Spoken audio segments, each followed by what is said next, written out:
లోక్ భవన్ కు వెళ్లిన రేవంత్ గవర్నర్ ను కలిసిన సీఎం, మంత్రులు, నూతన సంవత్సర శుభాకాంక్షలు తెలిపిన నేతలు.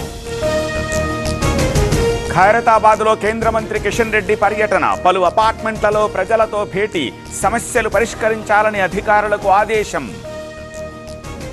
ఏపీ ప్రజలకు రెవెన్యూ శాఖ న్యూ ఇయర్ గిఫ్ట్, 22A జాబితా నుంచి 5 రకాల భూముల తొలగింపు, 4 రకాల భూములపై త్వరలోనే నిర్ణయం.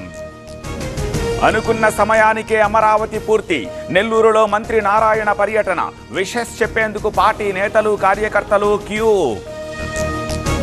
ప్రజాభవన్లో సాయంత్రం ప్రభుత్వం కీలక సమావేశం, కృష్ణా గోదావరి జలాల వినియోగంపై ప్రజెంటేషన్, హాజరు కానున్న సీఎం, మంత్రులు, ఎమ్మెల్యేలు, ఎమ్మెల్సీలు. యాదాద్రి నృసింహుడి సేవలో మంత్రి పొన్నం, కుటుంబ సమేతంగా స్వామివారి దర్శనం, న్యూ ఇయర్ సందర్భంగా పూజలు.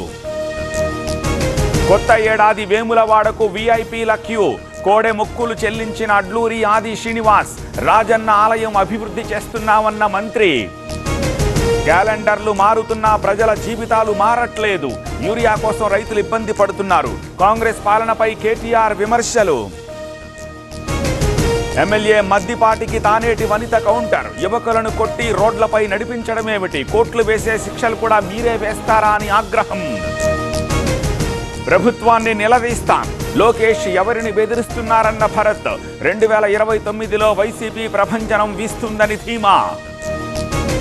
శ్రీకాకుళంలో కింజారపు అప్పన్న అదృశ్యం, ఇటీవల Madhuri Appanna phone audio viral, పోలీసుల పేరు చెప్పి తీసుకెళ్లారన్న భార్య. గోరఖ్పూర్ ఎక్స్ప్రెస్ పైకి ఎక్కి యువకుడి హల్చల్, టికెట్ లేకుండా 2 బోగీల మధ్య ప్రయాణం, యువకుడిని అదుపులోకి తీసుకున్న మంచిర్యాల పోలీస్. జగిత్యాల జిల్లాలో ప్రాణం తీసిన చిట్టి వ్యాపారం, డబ్బు అడిగినందుకు తండ్రి కొడుకుల దాడి, ఆసుపత్రిలో చికిత్స పొందుతూ అంజయ్య మృతి. మద్యం అమ్మకాల్లో తెలంగాణ ఆల్ టైమ్ రికార్డ్, నిన్నొక్కరోజే 314 కోట్ల లిక్కర్ సేల్స్, డిసెంబర్ నెలలో 5052 కోట్ల మద్యం విక్రత. తూర్పుగోదావరి జిల్లా కోటి కేశవరంలో టెన్షన్, న్యూ ఇయర్ వేడుకల్లో కొట్టుకున్న 2 వర్గాలు, అల్లర్లు జరగకుండా గ్రామంలో పోలీసుల పహారా. అనంతపురం ఎల్లనూరులో ఉద్రిక్తత, రాళ్లు రుబ్బుకున్న టీడీపీ, వైసీపీ కార్యకర్తలు, పలువురికి గాయాలు, ఆసుపత్రిలో చికిత్స.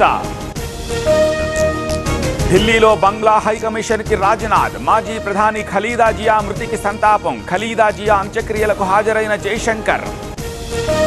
హిందూపురం ఎస్బీఐలో చోరీ కేసు ఛేదన, 5.5 కోట్ల విలువైన నగలు స్వాధీనం, రాజస్థాన్కు చెందిన దొంగ అరెస్ట్. కమర్షియల్ గ్యాస్ సిలిండర్ ధర పెంపు, ప్రధాన నగరాల్లో 111 రూపాయలు పెరిగిన ధర, హైదరాబాద్కు 2000కు చేరువలో కమర్షియల్ సిలిండర్. అనంతపురం శివారులో కారు బోల్తా, ఒకరికి గాయాలు, ఆసుపత్రికి తరలింపు, కేరళ నుంచి హైదరాబాద్ వెళుతోండగా ఘటన. సిగరెట్, పాన్ మసాలాపై 40% జీఎస్టీ, పొగాకు ఉత్పత్తులపై అదనపు ఎక్సైజ్ సుంకం విధింపు, ఫిబ్రవరి 1 నుంచి వర్తిస్తుందన్న కేంద్రం.